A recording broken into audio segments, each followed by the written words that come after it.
आत्मीय भाइयों एवं बहनों, आपको पढ़कर सुना रहे हैं वाङ्मय 50, लेखक पंडित श्री राम शर्मा आचार्य। विषय हृदय परिवर्तन। आइए सुनते हैं इसी क्रम में।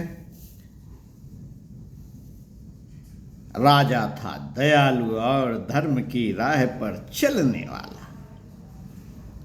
राजा दयालु था और धर्म की राह पर चलने वाला और जनता के कष्टों को दूर करने का सदैव प्रयत्न करता रहता।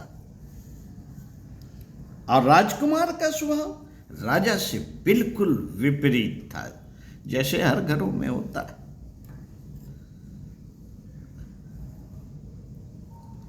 घर का मुखिया का जो स्वभाव होता है उसके विपरीत घर परिवार के सभी सदस्यों का होता है।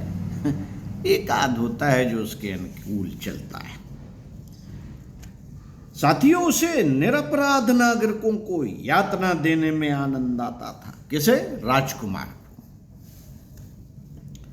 स्वभाव से दुष्ट और निर्दयी, बोलने में भी कर्कश, बात बात पर उसे क्रोध आ जाता था। राजा अपने पुत्रों की इन हरकतों से बहुत खिन्न था।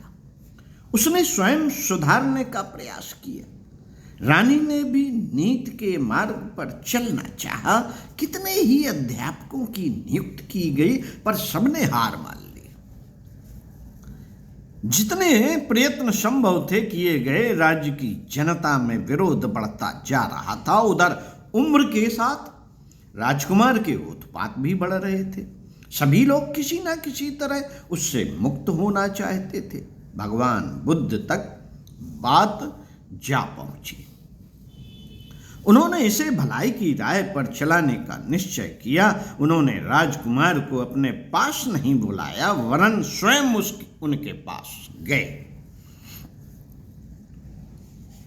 भगवान बुद्ध अपनी बात कहने में बड़े व्यवहार कुशल थे। वे रोग के अनुकूल निदान ढूंढने में सिद्धहस्त थे। उन्होंने राजकुमार को धर्म का कोई पाठ नहीं पढ़ाया और न लंबा चौड़ा व्याख्यान दिया। नरक की यातनाओं का भय दिखाने का भी उन्होंने कोशिश नहीं की।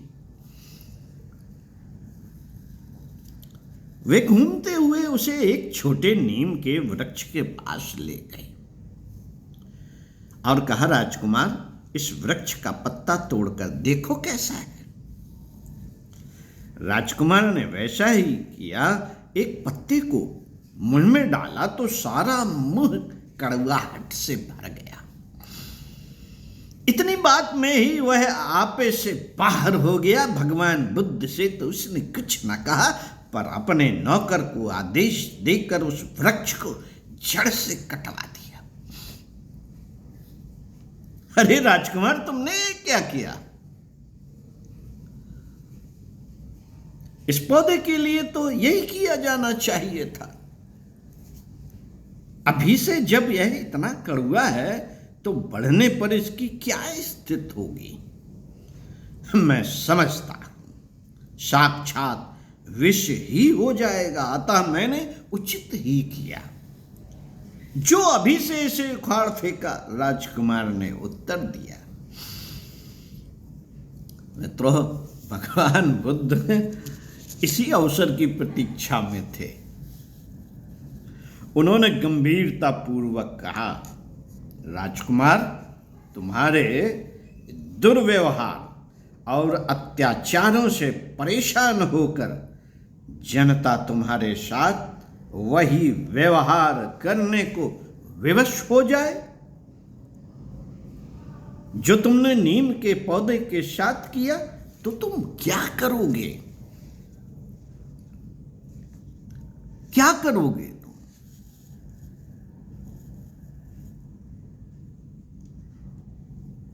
वह दिन था कि भगवान बुद्ध द्वारा दिखाई राह पर वह राजकुमार चल पड़ा और फिर कभी बुराई की राह पर न गया। साथियों, हमारे भीतर भी एक पेड़ है ये स्वाध्याय सत्संग और चिंतन मनन करते समय इस पाठ को पढ़ते हुए उपजा है। चिंतन मनन के द्वारा हमारे भीतर भी एक पेड़ है जिसे अहंकार कहा जाता है। अहंकार के पेड़ में काम, क्रोध, कामुकता, वासना, ईर्ष्या, द्वेष, भय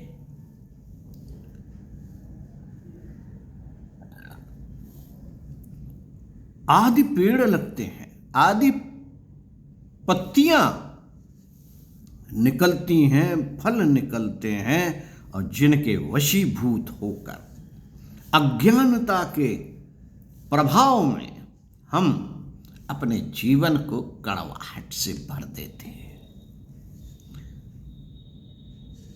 इसे ढूंढना आत्मनिरीक्षण के द्वारा किया जा सकता है। आत्म परिष्कार के द्वारा इसकी झाड़ू लगाई जा सकती है और आत्मनिर्माण अच्छे गुणों की ईंटें रखते हुए अपने गुण कर्म स्वभाव में वृद्धि की जा सकती है और एक नया भवन बनाया जा सकता है। ये विश्व वृक्ष है। अहंकार हमारा विश्व वृक्ष है जो हमारी भीतर पोषण पाते हुए बढ़ता रहता है। साथियों, इसे काटना है। अपने आप को एक चंदन का वृक्ष अपने भीतर रोपित करना है। ओम शांति शांति शांति।